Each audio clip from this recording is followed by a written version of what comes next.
आजमगढ़ जिले के प्रभारी मंत्री अनिल राजभर के कार्यक्रम में भाजपा के दो गुटों के बीच आपस में जमकर मारपीट किए जाने का मामला सामने आया है। यह घटना उस समय हुई जब मंत्री अनिल राजभर आजमगढ़ के नेहरू हॉल में आयोजित कार्यक्रम में हिस्सा लेने जा रहे थे। इसी बीच गाड़ी आगे पीछे करने के साथ मंच पर चढ़ने को लेकर गुटबाजी से जूझ रही भाजपा में दो पक्षों के बीच जमकर मारपीट हुई।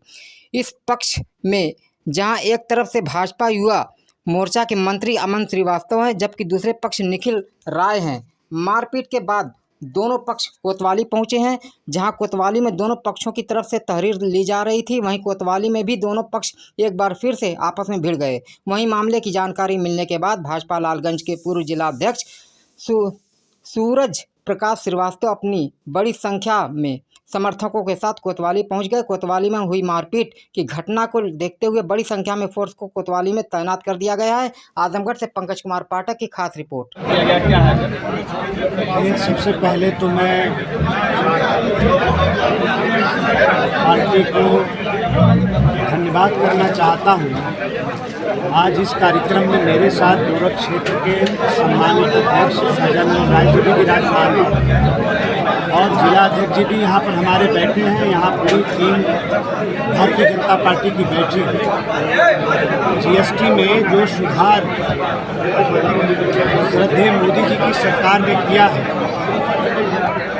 उस सुधार से संबंधित जो बड़े विस्तार से उसमें कार्यक्रम है, उसके लिए व्यापारियों से संवाद और उनसे संपर्क करने का अभियान पार्टी चला रही है और विधानसभा वार व्यापारी भाइयों का सम्मेलन हम लोग कर रहे हैं। हमारे जो व्यापारी भाई हैं, जीएसटी में सुधार क्या हुआ है, कैसे हमारे व्यापारी भाइयों के हित में है, कैसे जनता को लाभ पहुंचाने वाला है, कैसे महंगाई को कंट्रोल करने वाला है, कैसे विकसित भारत बनाने में अपना योगदान करने वाला है, कैसे भारत को आत्मनिर्भर बनाने में अपना योगदान करने वाला है। इन तमाम बिंदुओं पर व्यापारी भाइयों के इस सम्मेलन में बहुत ही विस्तार से चर्चा हो रही है और उनके भी सुझाव और उनकी बातों को भी पार्टी सुनने का काम करती है। तो बहुत अच्छा कार्यक्रम है।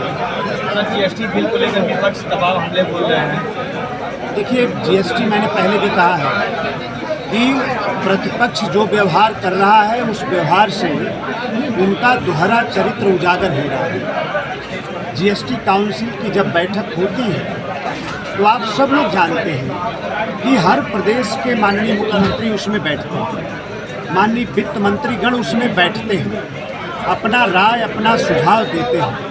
हर फैसले में उनके सुझावों को शामिल किया जाता है।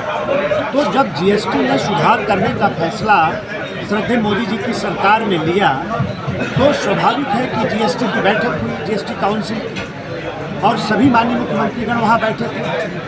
सबने स्वीकार किया कि जीएसटी में जो सुधार मोदी जी की सरकार करने जा रही है, इससे सबका हित है और देश का इससे भला होने वाला है। सबकी सहमति जब बनी, तब ये सुधार का कार्यक्रम श्रद्धेय मोदी जी की सरकार ने किया। तो बैठक में कुछ कहते हैं और जब जनता के बीच में जाते हैं तो कुछ कहने लगते हैं। तो ये उनकी बीमारी है, उनका दोहरा चरित्र है, जो आज जनता के सामने आ रहा है।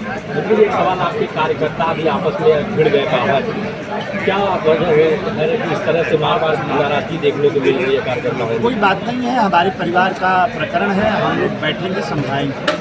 एक चुनाव के भैया का चुनाव अविश्वास प्रस्ताव जो है, उसको लेकर ये कहा जा रहा है, संतोष जी कह रहे हैं कि हम बीजेपी के हैं, और दूसरी तरफ ये क्षेत्रीय अध्यक्ष पर यह आरोप लगाया जा रहा है कि दूसरी तरफ भी क्षेत्रीय अध्यक्ष इस बातों को कर रहे हैं, वो सपा के साथ मिलकर इस तरह का काम कर रहे हैं। नहीं, देखिए, माननीय न्यायालय के उसमें जो फैसले हैं, उसके आधार पर माननीय न्यायालय के जो आदेश हैं, उसके आदेश के क्रम में प्रशासन उस कार्रवाई को आगे बढ़ाएगा।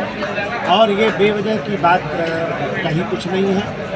भारतीय जनता पार्टी का एक एक सदस्य एकजुट है, हम एक साथ रहते हैं, एक साथ काम करते हैं। तो इस तरह की जो चर्चा फैलाने वाले लोग हैं, ये विरोधी लोग हैं, दूसरी पार्टी के लोग हैं।